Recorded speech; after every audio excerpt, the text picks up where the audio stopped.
Hey guys, welcome back to Quick Chats with Ashley. Also a no makeup day. Today I want to talk to you about having God show up in your life in areas where you are kind of desiring things but not necessarily praying into them, and also in areas where you might be ignoring God. So I want to share two things that happened literally within a 30-minute time span of each other that spoke into both of those areas, something that I've been desiring and also something I've been avoiding. The first is about running. Sounds easy and simple, right? I used to run, so a few years ago I was training for a half marathon and I never quite made it to the goal that I had of actually running this half marathon because I had calf muscles that were too tight, were impinging on a nerve that would essentially cause my foot to become numb when I ran. And if you're a runner, you know that if you can't feel your toes or where your foot is landing when you're running, it's not safe. So I essentially had to downgrade my run to a 10K instead of a half marathon, which was okay, but it was still quite disappointing. And then I kind of, had life changes, fell off track with a lot of my sports, and I have not been running since. A few months ago, I had the itch to start running and training for half marathon, and I asked around to see if anyone would be interested, and the only person interested lived too far from me. So I kind of put it on the back burner. Didn't necessarily pray into it or pray about, people coming into my life that wanted to do the same. Not everyone's keen on winter running. I get it.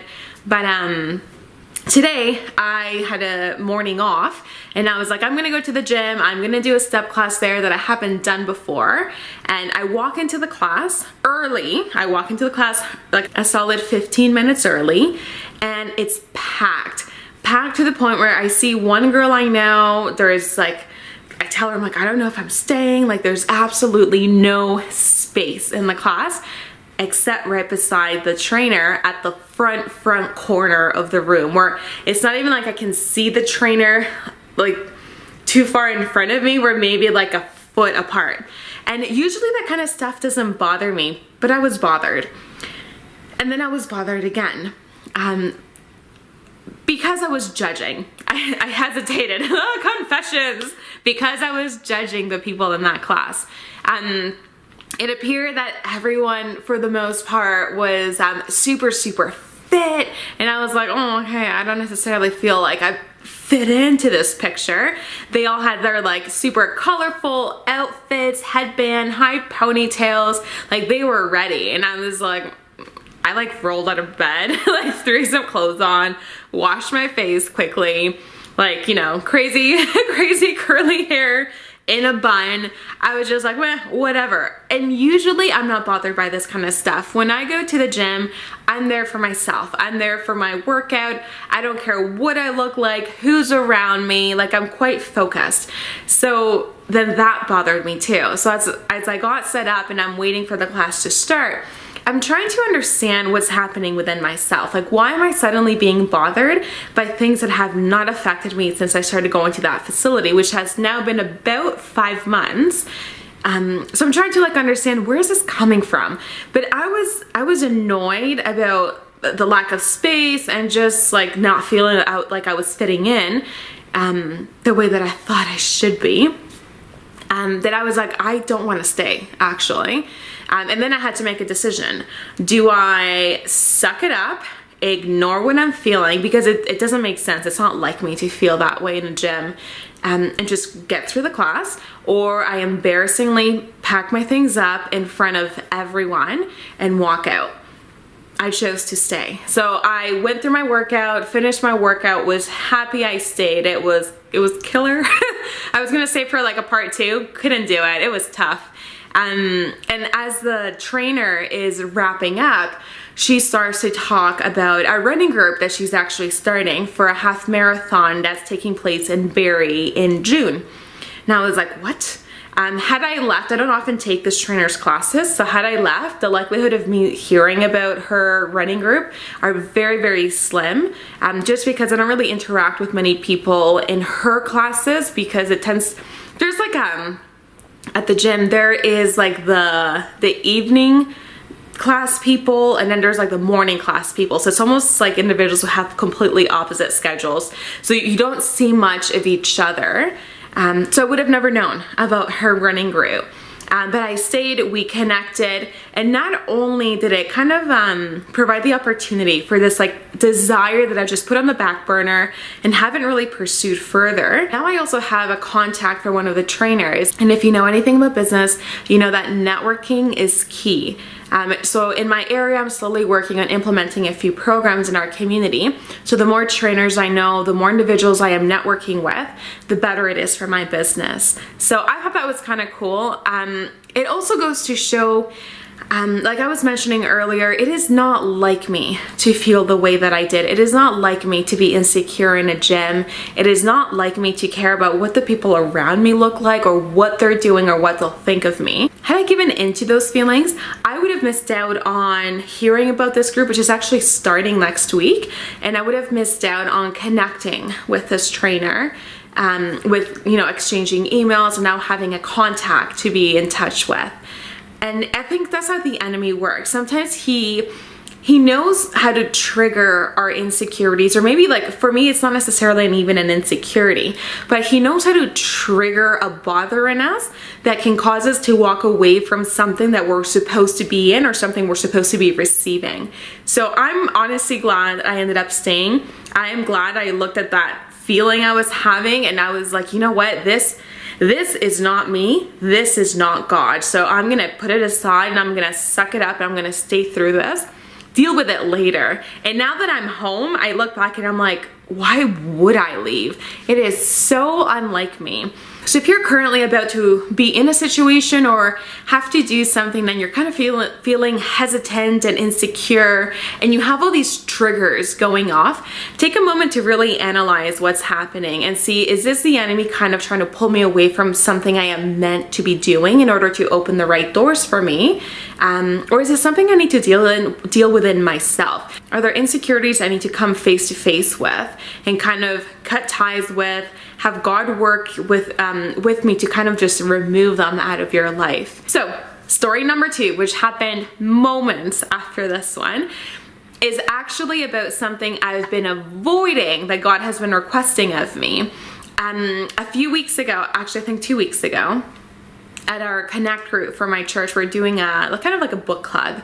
They mentioned this women's conference that I have heard of before, and I was like, oh, women's conference, it sounds so lame. And again, something started to stir in me that is not very much like me. Like, it sounds lame, I don't want to go, I don't care that people had fun. And I mean, the conference sounds fun. Like a few years ago, or maybe it was last year, they had axe throwing. Like, the speakers are very much into like the empowerment of women and calling us into our purpose and calling us out of sometimes like those insecurities we can have and just birthing our callings forward.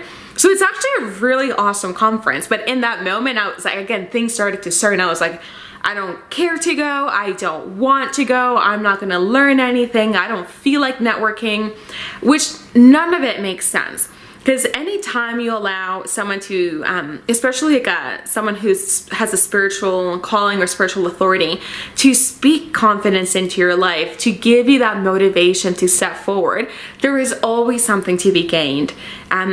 Who doesn't like axe throwing? I've been wanting to try axe throwing for so long. So why wouldn't I want to go to a conference that has those kinds of activities? So I was like, I'm not doing it. So they're talking about this conference and I'm just listening. But internally, I'm like rolling my eyes. I'm like, oh, I am not doing this. And then God was like, I want you to. And I was like, nope, not doing it. Sounds lame. Don't want to go. It's going to be a waste of time. And even like, think about the networking. So I'm someone who's slowly starting an online ministry. Why wouldn't I want to network with other females in ministry close to where I live? It made no sense. So then again, God was like, Ashley, like, this is actually something I want you to do. I was like, nope, not doing it. And then I was like, well, actually, no, hold on. It's in a town where a really close friend of mine lives. It would mean I get to see like my little niece and my nephew, who I don't really get to see too often. So I was like, okay, if I go, I will mainly go to actually hang out with her and the kids, and then I'll show my face at the conference for a little bit. I'm not gonna get anything out of it, but maybe I'll go if I'm not working, if like I was full of excuses. And again, it was like, God was like, I'm asking you to go. So I've put that again on the back burner, especially since we didn't have Connect group this week. So there was no one reminding me of it. And I get a text message from this friend, and the message was along the lines of, one of my goals for this year is actually to attend a conference. Will you come with me? And I just burst out laughing. I was like, God, like, you are just so funny. Like, I get it, you're making your point, you want me to go to this conference. And the funny thing is that my friend actually lives in the town where this conference is taking place.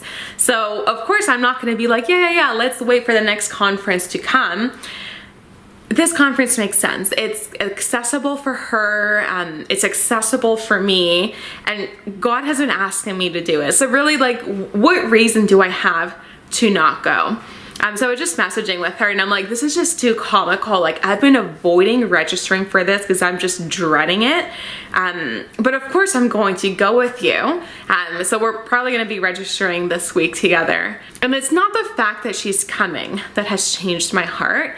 It's how comical God is that he would use someone close to me with a goal of attending an event like this to kind of be like, hello, Ashley, do you not hear? I want you to be present at this conference.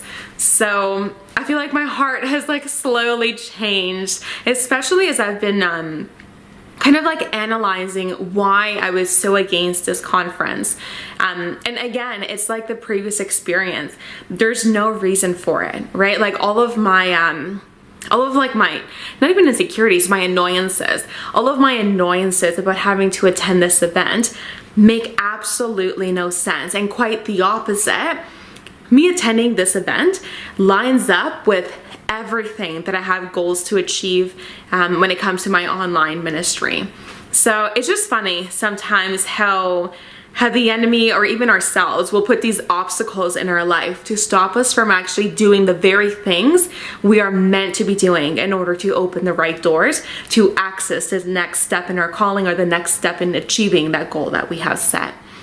So if that is you, if you are like me, and you have been judging a group that you feel called to enter, or you have been writing your list of excuses to not attend, whether it be a worship night, a seminar, a course, maybe it's registering for something like school. If you have been making all the lists to say, no, God, I am not doing it, these are the reasons why, but deep down in your spirit, you know you're supposed to do it, step in it with me and let's say, you know what, let's just bite our lip and say no to the barriers, say no to the enemy, say no to whatever negativity is trying to stir up in us, and just say yes to being obedient to God and yes to what he has in store for us. So if you are in the Kitchener area, I will leave a link down below to the women's conference that I believe is going to be good and is going to, you know, stir a lot of really good things in everyone who attends. If you would like to attend, registration can be done through that website. And if you are in Barrie and you want to start training for a half marathon in June, feel free to send me a message and I will connect you with the trainer that I am connecting with about joining our running group. And that is it for Chats with Ashley, guys. Thanks for taking the time to listen, and we'll see you again at the next one. Bye.